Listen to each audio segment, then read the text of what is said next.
Hi, good evening everyone. I'm Safia Juridico, married, and I have one kid and I have one grandson. Uh, First of all, ang product nga ito ay nasubukan ko and I was surprised and really it's very good for my grandson. Actually, umuwi ako dahil sa grandson ko at saka sa daughter-in-law ko na nagkasakit sila pareho. Then, before nag-arrive ako, I go straight to my brother. Then, I meet someone that is a friend of my brother, which is the owner of this house that which are there staying. So, then, maybe na iyasa sa akin mag-introduce. Then, after the next day, lumapit siya sa akin, gin-introduce ng kapatid ko sa akin. Then, not of that, besides that, may introduce din siya sa akin na product. Medyo nag-alanganin pa siya una. So, when he introduced for me the 45 essentials, nakinig na lang ako kasi ako naman, good listeners naman ako. Then, after that, ginintroduce niya, first of all, itong product na ito na wala akong idea, pero I know I'm familiar for the sodium ascorbate. And I'm working from UAA. So, suddenly, ito inintroduce niya, pero gintry ng family ko na nandito. Then, pag-uwi ko ng Iloilo, na-miss ko sobra yung apo ko, nakita ko sa sobrang payat niya, at ganun din si mama niya. I don't want to cry kasi na-touch ako talaga. When I tried these medicines, really, it's a big help for me, for my grandson and my daughter-in-law. Dahil nung in-try ko, yung turo sa akin ng kaibigan ko, na gin-try niya sa akin first time, sabi niya, itong gagawin mo. Pero nag-alanganin ako kasi yung first step niya naturo sa akin ay yung 2 capsules. Sabi niya wala namang problema. Pero as a mother, as a grandma, parang nag-alanganin ako. So I try first 1 capsule in the morning after breakfast, then sa evening after dinner. So na-notice ko na magandang epekto sa kanya. Then, nagkwento yung mama niya sa akin na, yung daughter-in-law ko, na sila daw ay hindi makapo. Tapos yung punang apo ko ay, alam mo ba yung parang ng kambing na maliit lang siya. So, the next day, nang mainom siya, ang ganda kasi nakapo siya ng twice a day. So, I'm very thankful talaga kasi ang hirap niyang silang magpo. Like 2 days, sometimes 3 days. So, nagtaka ako kasi yun ang sakit talaga ng daughter-in-law ko. When he start pregnant, dinalas namin sa UAE, ganun ang problema niya. So, nung masubukan niya ito, after that, in the morning, nakapo sila pareho. So, ang ganda ng pakiramdam ko as a grandma, as a mother-in-law also. Kasi siyempre, hanapin mo yung gamot, nagpa-doktor siya, kasi may sakit siya sa puso. So, to the echo siya. So, alam mo ba, nung magkainom nila itong berry, na tin-try din namin. Kasi sabi ko, hindi naman sila talaga umiinom ng soft drinks. Pero nung in-try ko ito, na sa isang pitchel, parang kasi 1 sachet, it's like 500 ml. So, ginagawa ko, yung 2 sachet, which is 1 ml. So, nung sinubukan namin, everyday umiinom kami. So, ang ganda talaga ng epekto niya sa kanila.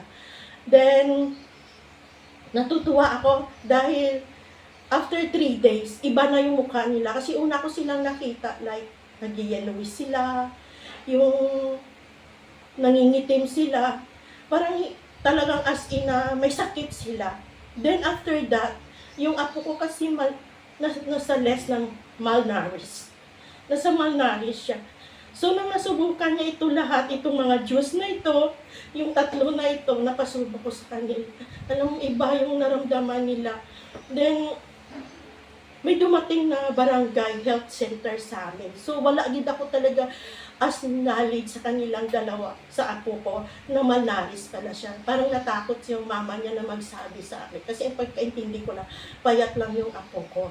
Then, nung may dumating na health center na mga ano siguro nag-check sa malnourished children. So alam mo ba yung sinabi, 10 kilo yung apo ko, which is ang kilo lang ng apo ko, 12 point something. So nung nagpunta sila, on the first day na nandoon ako, 1 week na ako, umingkris yung ano ng apo ko, which is 18 kg na siya. So I'm very thankful. Then the next day, bumalik sila ulit kasi siguro nagdududa sila. So gikilo nila ulit yung apo ko. It's nearly 20 kg na. Tapos yung height niya, tumaas siya. So, siyempre, sana ko magbabase, kundi sa mga nabigay ko sa kanya. Kaya sabi ko sa daughter-in-law ko, ipagpatuloy mo to kasi napakaganda to. Dahil tasted ko, at saka ako din mismo, ito naman ang kape kasi yung mister ko, parang masabi kong drunken master kasi hindi natitigil talaga siya sa inom. Itong Q2Pay, umiinom siya. So, ang ganda din ng pakiramdam ng mister ko. So, talagang lahat ng produkto na ito nagustuhan ko. Kaya, which is na nagpa-member din ako. So, talagang I'm glad and I'm so thankful na na-meet ko ang kaibigan ng kapatid ko na ito ay pinagkaloob niya na in-introduce niya sa akin. Sobrang thankful talaga ako. Then, good news. Just now, napunta yung pamangking ang daughter-in-law ko sa St. Paul's Hospital dahil nga nagpa-check up sa gin-check ulit yung heart niya. Dahil sa mga epekto na ito na pagpatuloy nilang iniinom itong ascorbic din, saka itong Diyos. So, kailangan ko pa magdagdag dahil malapit na matapos. So, sabi ko naman sa kanya, pagpatuloy mo yan. Good news kasi okay na ang heartbeat niya.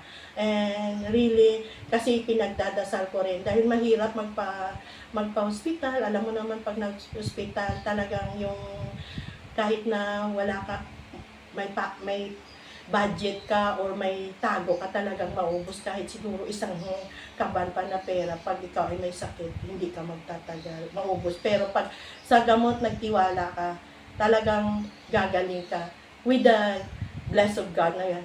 Tulong niya rin. Kasi ito lahat nito talagang tested yung proven ko. Then, for me, nag-ubo din ako, nalagnat ako. Uminom ko ito kasi sabi ko para lang sa kanila kasi. Pero nung nag-inom talaga ako, the next day, nawala yung sakit ng lalamunan ko, nawala yung ubo ko.